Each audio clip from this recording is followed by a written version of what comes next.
नमस्कार, स्वागत है आप सभी लोगों का इतिहास की इस डेमो क्लास में। और ये डेमो क्लास जो थी मैंने इसलिए रखी कि जो हमारा सुपर फास्ट कोर्स जो चल रहा है जिसमें हम रोज़ 5 क्वेश्चंस आपको लिख करके दिखाएंगे, वो ये उसका एक डेमो है। क्योंकि बहुत सारी डिमांड्स आ रही थी, कल से फ़ोन्स आ रहे थे, तो मैंने कहा एक बार थोड़ा सा उनको कोर्स को और चेक करा दिया जाए ताकि उनको विश्वास जो है वो होता जाए कि ये अपने आप में एक बड़ा अनूठा किस्म का कोर्स है। तो उन 5 प्रश्नों में से एक प्रश्न मैं आपको यहाँ करके दिखा रहा हूँ। सामने आपके हाथ से लिखा हुआ पूरा एक आंसर है जो पहले पूर्व में यूपीपीसीएस में पूछा गया है, उसी पर हम जो है चर्चा करेंगे। अब तो मैं सीधा प्रश्न पर आता हूँ, ज़्यादा बात ना करते हुए। तो देखिए, ये प्रश्न जो है आपका, ये प्रश्न सबसे पहले तो स्तूपों पर टिप्पणी कीजिए, ये प्रश्न जो है आया था और ये यूपीपीसीएस 2020 में प्रश्न आया था। आपके यूपीपीसीएस 2020 का प्रश्न है ये। और यूपीपीसीएस 2020 के अतिरिक्त ये प्रश्न दूसरे तरीके से भी पूछा जा सकता है। जैसा मैंने आपको बताया था कि हम कई तरीके से प्रश्नों के बारे में चर्चा करेंगे। एक प्रश्न इस तरह से भी पूछा जा सकता है कि प्राचीन भारत में स्तूप कला पर प्रकाश डालिए, तो इस तरह से भी इस प्रश्न को पूछा जा सकता है। तो ये दोनों ही संभावित तरीके हैं और प्रश्न बार बार आ सकता है। यहाँ तक कि इस प्रश्न को जीएस में भी पूछा जा सकता है, तो जितना जीएस फर्स्ट पेपर में, तो यहाँ भी बहुत इम्पॉर्टेंट हो जाता है ये। तो इस तरह से ये बड़ा इम्पॉर्टेंट है, इसलिए मैं आपके सामने इसी का एक डेमो आपको दे रहा हूँ। किस तरह से मैं पढ़ा रहा हूँ, उसकी ऑथेंटिसिटी को, उसकी जो प्रामाणिकता है उसको आप जाँच सकते हैं इस माध्यम से। तो देखिए, बात करते हैं आगे बढ़ करके। तो जैसा कि सामने आपके दिखाई दे रहा है, स्तूप कला पर प्रकाश डालिए। तो सबसे पहले मैंने एक चित्र बनाया है यहाँ पर और लिखा है यहाँ पर स्पष्ट रूप से कि चित्र आवश्यक है। यदि आप किसी भी कला के नमूने पर चर्चा करते हैं तो वहाँ अगर आप एक रफ सा चित्र दे सकते हैं, बहुत अच्छा है। आप इतना अच्छा नहीं बना सकते तो एक रफ चित्र बना दीजिए, लेकिन वहाँ समझ में आना चाहिए कि आपने चीज़ों को ठीक से समझा है कि नहीं।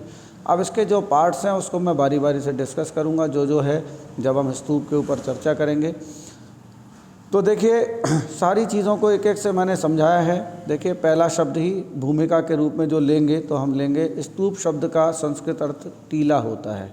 ये शब्द, ये वो लाइनें हैं जो आपको मार्क्स दिलाती हैं भूमिका में। जब आप शुरुआत करते हो इस तरीके की लाइनों से तो एग्जामिनर पहली लाइन से ही ये समझ जाता है कि इस विद्यार्थी को नंबर देने हैं कि नहीं देने और कितने देने हैं। वजन बात का भूमिका से बढ़ना शुरू होता है। जिन स्थानों पर बुद्ध से जुड़े अवशेष या उनके द्वारा प्रयुक्त सामान को गाड़ दिया गया, उन टीलों को स्तूप कहा गया। अब देखिए, तो ये अगला पंच है आंसर में, जो आपने अपने आंसर में और एक वज़न डाल दिया। इस तरीके से इस उत्तर को लिखना था और कुछ नहीं लिखना है, ना कोई कन्फ्यूज़न होना है इसमें। स्तूपों को बुद्ध और बौद्ध धर्म का प्रतीक माना जाता है। यहाँ पर आपकी देखिए मैंने लिखा है भूमिका समाप्त हुई। इससे ज़्यादा आपको भूमिका में यहाँ कुछ भी नहीं लिखना है, यही 3 बातें आप भूमिका में लिखिए। अब चूँकि इतिहास की बात चल रही है तो ये भी बड़ा इम्पॉर्टेंट होता है कि किसी ऐतिहासिक स्रोत से आप कहीं ना कहीं कुछ बात को उठाएं। तो मैंने यहाँ अशोकावदान का उदाहरण उठाया है।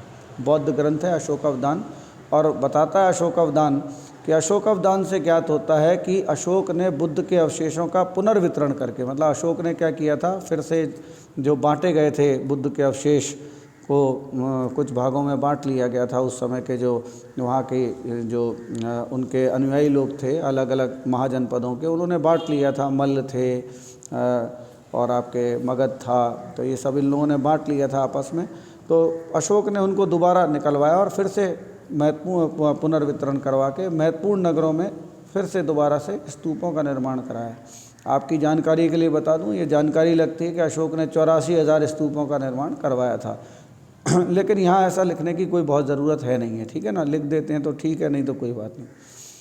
तो देखिए, ईसा पूर्व 2री शती तक भरहुत, सांची और सारनाथ में स्तूप निर्मित किए गए थे।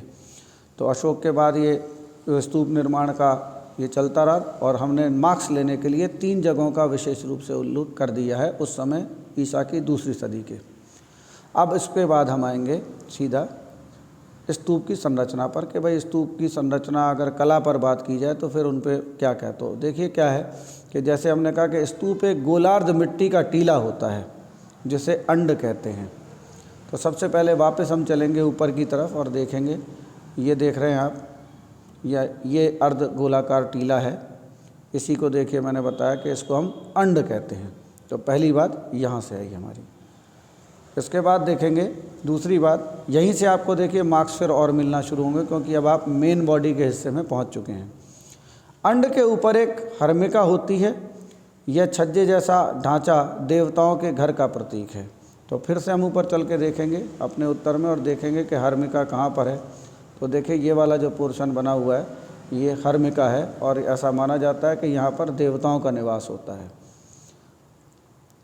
इसके बाद आएंगे हम आगे और फिर देखते हैं कि हर्मिका से एक मस्तूल निकलता है जिसे यष्टि कहते हैं, जिस पर एक छतरी लगी हुई होती है। तो इसको भी हम एक बार देख लेते हैं। तो ये देखिए छतरी लगी हुई है, ये मस्तूल की तरह से निकला हुआ है यष्टि, और यहाँ पर ये छतरी निकली हुई है। इन आकृतियों को आपको ज़रूर ही बनाना है, ध्यान रखिएगा।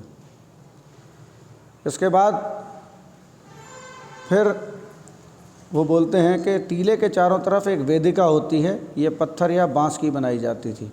तो देखेंगे सांची के स्तूप में पत्थर की वेदिका जो है बनी हुई है, और यहाँ पर भी यदि हम देखें तो मैंने आपको दिखाया है ये जो हिस्सा बना हुआ है ये सब वेदिका है, मैंने इसको इंगित किया है ये, ठीक है ना। वेदिका में घुस के ही जो है उसकी परिक्रमा लगाई जाती है, आगे हम लोग देखेंगे।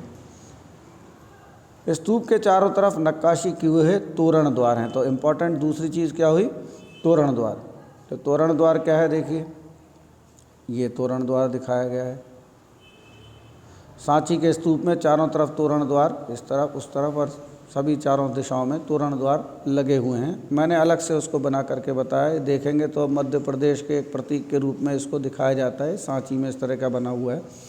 समझाता भी जा रहा हूँ एक एक चीज़ को, ताकि आपके नॉलेज में भी डेप्थ आए। उपासक पूर्वी तोरण द्वार से प्रवेश करके टीले के दाईं ओर से घूमते हुए दक्षिणावर्त परिक्रमा करते थे, मानो वे आकाश में सूर्य के पथ का अनुकरण कर रहे हों। तो इस तरह से जो स्तूप के जो बौद्ध धर्म के जो अनुयायी थे वो स्तूप को एक धार्मिक स्थल या तीर्थ मानते हुए इस तरह से उसकी परिक्रमा करते थे उस समय। बाद में स्तूप के टीले का भी अलंकरण और नक्काशी की जाने लगी। तो बाद में देखिए अभी तक क्या था, तोरण द्वार अलंकृत किए जाते थे, नक्काशियाँ की जाती थी, लेकिन बाद में स्तूप पर भी, टीले पर भी नक्काशी और अलंकरण किया जाने लगा। अमरावती और पेशावर के स्तूपों में ताक और मूर्तियाँ उत्कीर्ण करने की कला काफ़ी उदाहरण मिलते हैं। तो देखिए जब और विकसित हुआ अमरावती के स्तूप या पेशावर के स्तूप, तो उनमें हम देखते हैं कि और मूर्तियाँ उत्कीर्ण करने की और नक्काशी की ये सारी चीज़ें देखने को मिलती हैं। तो इस तरह से ये उत्तर अपने आप में पूरा है। देखिए ये सटीक उत्तर हुआ, और ये 208 शब्दों में लिखना था। आप चाहें तो इसको पैराग्राफ में लिख सकते हैं, आप चाहें तो पॉइंट्स में लिख सकते हैं, जैसा भी आप लिखना चाहो इस आंसर को लिख सकते हो आप बहुत अच्छी तरीके से। मैंने बताया था कि 5 क्वेश्चंस रोज़ दिए जाएंगे, एक आपके सामने मैं पेश कर रहा हूं, ताकि आप लोगों को विश्वास होता जाए कि किस स्तर का जो क्लास है, सुपरफास्ट हमारी अद्भुत किस्म की जो इतिहास पर क्वेश्चन आंसर की क्लास चल रही है, जिसमें हम पूर्व में आए हुए सभी प्रश्नों पर चर्चा कर रहे हैं, तो उसको मैं आपको सामने रख रहा हूँ। ये टिप्पणी के रूप में आया था, और टिप्पणी के रूप में 208 शब्द या 200 शब्द पर्याप्त होते हैं। 10-20 आप अपने हिसाब से घटा बढ़ा सकते हो जहाँ भी ज़रूरत है। आने वाले और आंसर्स में हम आपको सिखाएंगे कि शब्दों को कैसे बढ़ा घटा दिया जाता है। मैंने तो पूरा ही करा है। इसके बाद देखिए आज के क्रम में उत्तर वैदिक काल में सामाजिक आर्थिक परिवर्तनों को पर पूरा उत्तर है, ठीक है। इसके बाद फिर रुद्रदामन की उपलब्धियों को स्पष्ट किया है। तो इस तरह के सारे बहुत सारे प्रश्नों पर हमने रोज़ 5 प्रश्नों पर हम चर्चा करेंगे। और ये भी बताया जैसे ये 10 मार्क्स में आया हुआ था, स्पष्ट रूप से यहाँ लिखा हुआ है कि 10 मार्क्स में आया था। तो आशा करता हूँ कि ये वीडियो आपको पसंद आया होगा और आप इसको सराहेंगे। और जो भी लोग एडमिशन लेना चाहते हैं वो एडमिशन जो डिस्क्रिप्शन लिंक दी हुई है वहाँ पर मेरा नंबर दिया हुआ है, उस नंबर पर आप जो है चर्चा कर सकते हैं। मैं चाहूँ मैं आपको नंबर यहाँ लिख देता हूँ अपना 8299872693। तो ये मेरा पर्सनल नंबर है, इस पर नंबर करके आप कोर्स के बारे में जानकारी ले सकते हो। और ये बहुत ही प्रोडक्टिव कोर्स है, इसलिए मैं आपको कह रहा हूँ कि बहुत कम समय में जो भी कुछ आपको रिवीजन करा सकता है, जो भी कुछ आपके अंदर कॉन्फिडेंस ला सकता है, वो यही एक कोर्स है। क्योंकि रोज़ 5 प्रश्न आप तैयार करेंगे, जो नॉर्मली आपके लिए पॉसिबल नहीं हो पाएगा, कॉन्फिडेंस नहीं आ पाता, समय को देखते हुए लगता है कि क्या पढ़ लें क्या ना पढ़ लें। तो इन सारी चीज़ों से उबारने के लिए अपने आप में एक विशिष्ट किस्म का कोर्स है। आशा करता हूँ आपको पसंद आया होगा। मिलते हैं, आपको कोर्स पसंद आता है तो ज्वाइन कीजिएगा। सुनने के लिए, सराहने के लिए बहुत बहुत धन्यवाद।